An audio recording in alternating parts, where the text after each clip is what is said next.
Hello friends, this is Poonam and welcome to Subera study points. तो चलिए friends, शुरू करते हैं आज की वीडियो। और आज की वीडियो में हम क्लास 7th की जो एससीईआरटी है हमारी दुनिया, उसको डिस्कस करेंगे। तो चलिए शुरू करते हैं। यहाँ पर चैप्टर फर्स्ट पहले देखेंगे। चैप्टर फर्स्ट के जो भी इम्पोर्टेंट पॉइंट हैं उनको यहाँ पर हमने मेंशन किया है। पृथ्वी के नीचे जाने पर तापमान और दबाव दोनों बढ़ता जाता है, इसलिए गहराई में जाने पर गर्मी बढ़ने लगती है। यानी कि जैसे जैसे हम पृथ्वी के नीचे जाते हैं तो तापमान भी बढ़ता है और दबाव दोनों ही बढ़ जाता है, इसीलिए गहराई में क्या होता है कि गर्मी बढ़ जाती है। इसके अलावा इस चैप्टर में पृथ्वी की परतों के बारे में बताया गया है। पृथ्वी की परतें कितनी होती हैं? 3। सियाल, सीमा और निफे। अगर हम बात करते हैं सियाल की, तो इसमें सिलिका और एल्यूमिनियम की अधिकता होती है। इसके अलावा इसका जो अन्य नाम है वो होता है भूपर्वती। और सीमा की बात करते हैं तो इसमें सिलिका और मैग्नीशियम की अधिकता रहती है। इसको किस नाम से जानते हैं? मेंटल के नाम से जानते हैं।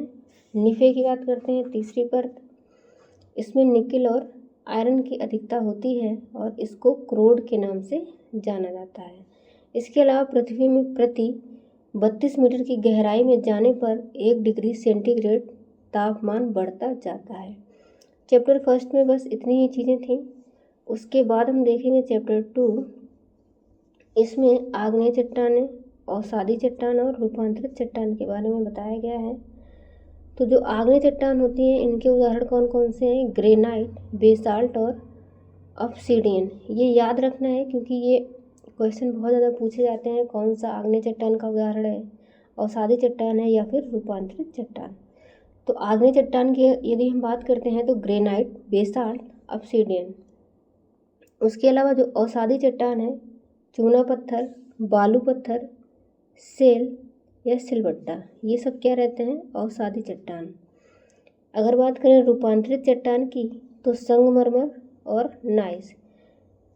ये जो संगमरमर है ये चूना पत्थर से बनती है और ग्रेनाइट से नाइस बनता है। यानी कि चूना पत्थर रूपांतरित होकर संगमरमर बन जाता है और ग्रेनाइट रूपांतरित होकर के नाइस बन जाता है। इसीलिए इनको रूपांतरित चट्टानें कहते हैं। जो किसी दूसरी चट्टान से रूपांतरित होकर के बनती हैं उनको रूपांतरित चट्टान कहते हैं। आगे हम देखेंगे इसमें खनिज के बारे में भी बताया गया है इसी चैप्टर में। तो खनिज जो है 2 प्रकार के होते हैं, धात्विक और अधात्विक। और धात्विक खनिज भी 2 प्रकार के होते हैं, लौहयुक्त और अलौहयुक्त। लौहयुक्त की यदि हम बात करते हैं तो लोहा, निकिल, मैग्नीज, कोबाल्ट और टंगस्टन। अलौह की बात करते हैं तो सीमा, जस्ता, सोना, चांदी, टीन और तांबा। लौहयुक्त, अलौहयुक्त हो गए। उसके बाद जो अधात्विक खनिज होते हैं, कार्बनिक और अकार्बनिक। कार्बनिक कौन कौन से रहते हैं? कोयला, पेट्रोलियम। और बात करते हैं अकार्बनिक की तो अभ्रक और ग्रेफाइट। उसके बाद आगे देखते हैं चैप्टर तीसरा। तो चैप्टर तीसरे की बात करें तो इसमें भी जो इम्पोर्टेंट पॉइंट है उसको भी हमने यहाँ पर लिखा है। क्या हुआ था कि 1934 में दरभंगा, जो कि बिहार में पड़ता है, जनवरी में यहाँ पर भूकंप आया था। तो ये पूछा जा सकता है कि दरभंगा में जो भूकंप है कब आया था? 1934 में। इसके अलावा 1993 में महाराष्ट्र के लातूर में सितंबर में और 2001 में कच्छ भुज, जो कि गुजरात में है, यहाँ जनवरी में आया था। और ये कई बार एग्जाम में भी पूछा गया है।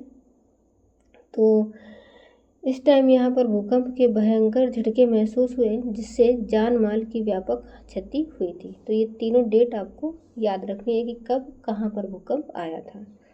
11 मार्च 2011 को जापान के उत्तर पूर्वी तट पर भयंकर भूकंप के झटके महसूस किए गए थे। कब?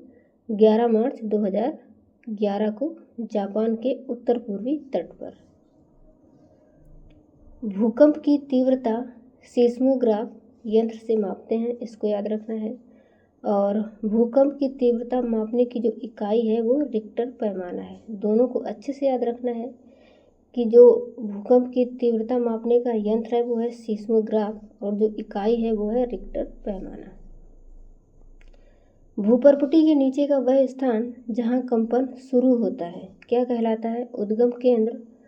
और उद्गम केंद्र के भू सतह पर उसके निकटतम स्थान को अधिकेंद्र कहा जाता है। पृथ्वी के बल के बारे में देखेंगे इसी चैप्टर में। तो दो प्रकार के बल होते हैं, आंतरिक बल और बाह्य बल। और जो आंतरिक बल होता है ये भी दो प्रकार के होते हैं, दीर्घकालीन बल और आकस्मिक बल। तो जो आकस्मिक भूसंचलन होता है जैसे कि ज्वालामुखी हुआ, भूकंप हुआ, भूस्खलन हुआ, ये क्या है? आकस्मिक, यानी कि अचानक से आ जाते हैं। वहीं जो दीर्घकालिक भूसंचालन होते हैं जो काफ़ी टाइम लेते हैं, एकदम अचानक से नहीं आते, जैसे महाद्वीपीय निर्माणकारी बल। जैसे जो महाद्वीप कह सकते हैं, जो प्लेटें होती हैं या महाद्वीप बनते हैं बड़े बड़े, तो ये अचानक से नहीं बनते। या फिर पर्वत निर्माणकारी बल, ये जो बल होते हैं ये अचानक से नहीं होते। ये कैसे होते हैं? दीर्घकालिक भूसंचलन, यानी कि टाइम लेते हैं। अगर हम बात करेंगे बाह्य बल की, तो इसमें आच्छादन होता है, ऋतुक्षय और अपर्दन। ये आपको याद रखना है, इतनी चीज़ें। उसके बाद आगे हम बात करेंगे पर्वत की। तो पर्वत ऊंचाई कम से कम 900 किलोमीटर तक, यानी कि जो पर्वत रहेगा उसकी जो ऊंचाई है कम से कम 900 किलोमीटर और अधिकतम कितनी भी होती है, तो वो पर्वत कहलाते हैं। और वलित पर्वत के उदाहरण देख लेते हैं, जैसे हिमालय और रॉकी माउंटेन। एग्जाम में पूछे भी जाते हैं, जैसे कि हिमालय है किस प्रकार का पर्वत है? तो वलित पर्वत है। रॉकी भी किस प्रकार का पर्वत है? वलित पर्वत है। भ्रंशोत पर्वत को ही ब्लॉक पर्वत भी कहते हैं। भ्रंशोत पर्वत के अगर हम उदाहरण देखें तो ब्लैक फॉरेस्ट माउंटेन जो कि यूरोप में है, और सतपुड़ा पर्वत जो कि भारत में है। और एग्जाम में बहुत ज़्यादा पूछे भी जाते हैं। सतपुड़ा पर्वत बहुत बार पूछा गया है। ये जो सतपुड़ा पर्वत है किस प्रकार का पर्वत है? तो कैसा है? ब्लॉक पर्वत है या फिर भ्रंशोत पर्वत है। आगे हम बात करते हैं संचयन या ज्वालामुखी पर्वत की। तो जो ज्वालामुखी से पर्वत बनते हैं उनको हम ज्वालामुखी पर्वत या संचयन पर्वत कहते हैं। जैसे कि फ्यूजियामा जो कि जापान में है, बहुत ही दोनों ही इम्पोर्टेंट हैं, कई बार एग्जाम में पूछे गए हैं। फ्यूजियामा जापान में और किलिमंजारो जो कि अफ्रीका में है, दोनों ही कैसे हैं? ज्वालामुखी पर्वत हैं। अवशिष्ट पर्वत, अरावली और पारसनाथ की खाड़ी, ये कैसे हैं? अवशिष्ट पर्वत हैं। आगे अगला चैप्टर है चैप्टर 4, वायुमंडल एवं इसका संगठन।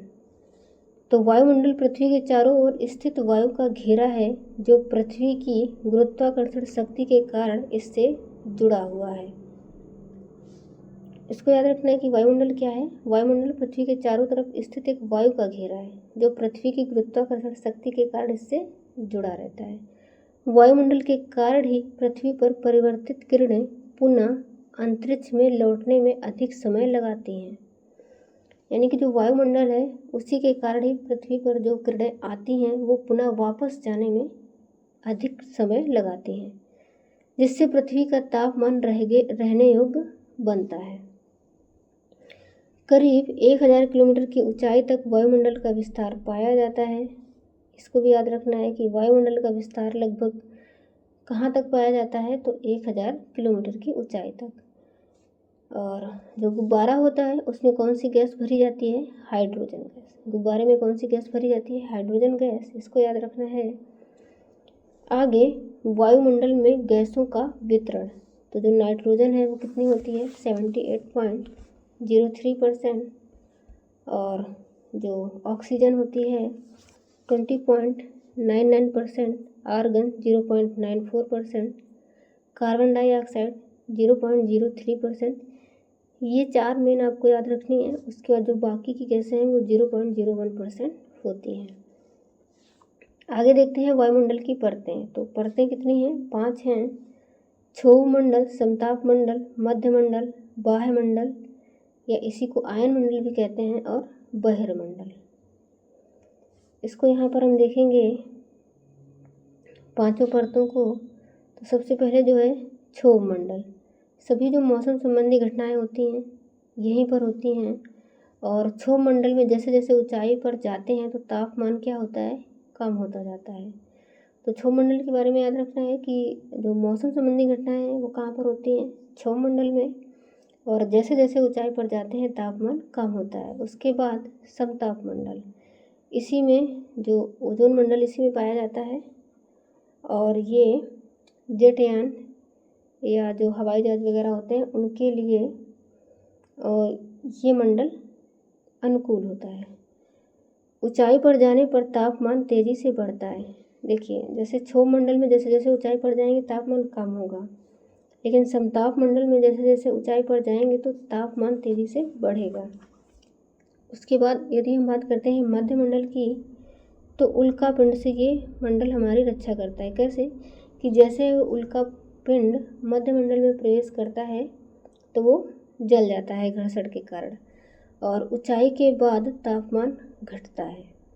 इसके अलावा बात करते हैं आयन मंडल की, तो आयन मंडल में क्या होता है कि ऊंचाई के साथ तापमान भी तीव्रता से बढ़ता है, और पृथ्वी से प्रसारित रेडियो तरंगें इसी परत से परावर्तित होकर पृथ्वी पर आती हैं।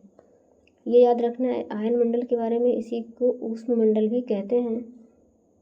अब हम बात करेंगे बहिर्मंडल की, तो वायु की पतली परत होती है और कृत्रिम जो उपग्रह होते हैं वो इसी में प्रक्षेपित किए जाते हैं।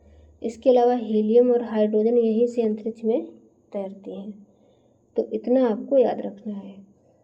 यहाँ पर जैसे देखिए, इसको एक सीक्वेंस में याद कर लेंगे कि जो क्षोभ मंडल है तो इसमें क्या होता है, जैसे जैसे ऊंचाई पर जाएंगे तापमान कम होगा, समताप मंडल में बढ़ेगा, उसके बाद मध्य मंडल में फिर से घटेगा और आयन मंडल में फिर से बढ़ेगा।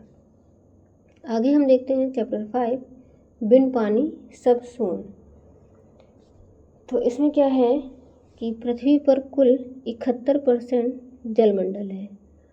उपलब्ध कुल जल का सिर्फ 0.3% पानी का उपयोग ही पीने एवं अन्य आवश्यकताओं की पूर्ति के लिए कर सकते हैं। तो याद रखना है कि पृथ्वी पर कुल 71% पानी है, लेकिन हम लोग उपयोग कितना कर पाते हैं, 0.3%। जल संरक्षण दिवस कब मनाया जाता है, 22 मार्च को।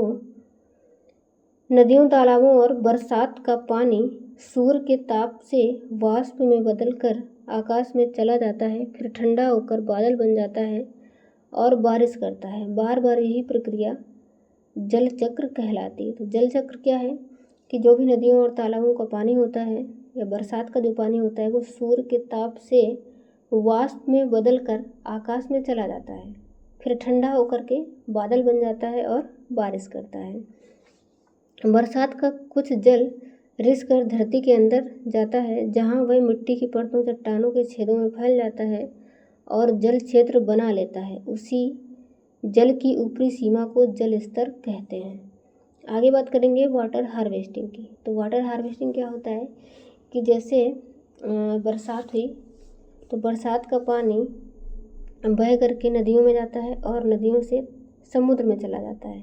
तो जो पानी नदियों से समुद्र में चला गया तो फिर वो उपयोग करने योग्य नहीं रहा, वो पानी खारा हो गया।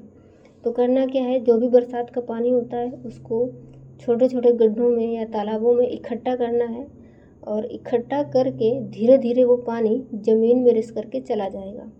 तो ज़मीन में जब वो पानी जाएगा अंदर तो वो जल स्तर को बनाएगा, यानी कि जल स्तर इस तरीके से बना रहेगा, घटेगा नहीं। तो इसे ही वाटर हार्वेस्टिंग कहते हैं, जिस प्रकार से हम जल का संरक्षण कर सकते हैं। तो जल संरक्षण करने की ये जो टेक्निक है उसे हम वाटर हार्वेस्टिंग कहते हैं। आगे हम बात करेंगे समुद्र के जल में औसतन 1 किलोग्राम जल में लगभग 35 ग्राम नमक है। आगे यहाँ पर कुछ झीलों के बारे में दिया गया है, जैसे कांवर झील कहाँ पर है, बेगूसराय बिहार में। बरेला कहाँ पर है, लखीसराय में। बुलर झील जम्मू एंड कश्मीर में। पिछौला झील राजस्थान में।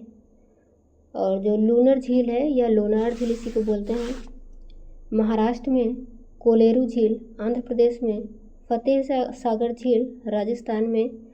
और जो सांभर झील है ये भी राजस्थान में है। आगे बात करते हैं डल झील की, तो ये जम्मू एंड कश्मीर में है, जम्मू कश्मीर के श्रीनगर में। और इसे कश्मीर का मुकुट या श्रीनगर का गहना भी कहा जाता है। आगे बात करेंगे ज्वार भाटा के बारे में, थोड़ा सा दिया था इसमें। चंद्रमा के गुरुत्वाकर्षण के कारण ज्वार भाटा आते हैं। आप देखेंगे चैप्टर 6 हमारा पर्यावरण। पर्यावरण के घटक क्या होते हैं? प्राकृतिक और मानव निर्मित।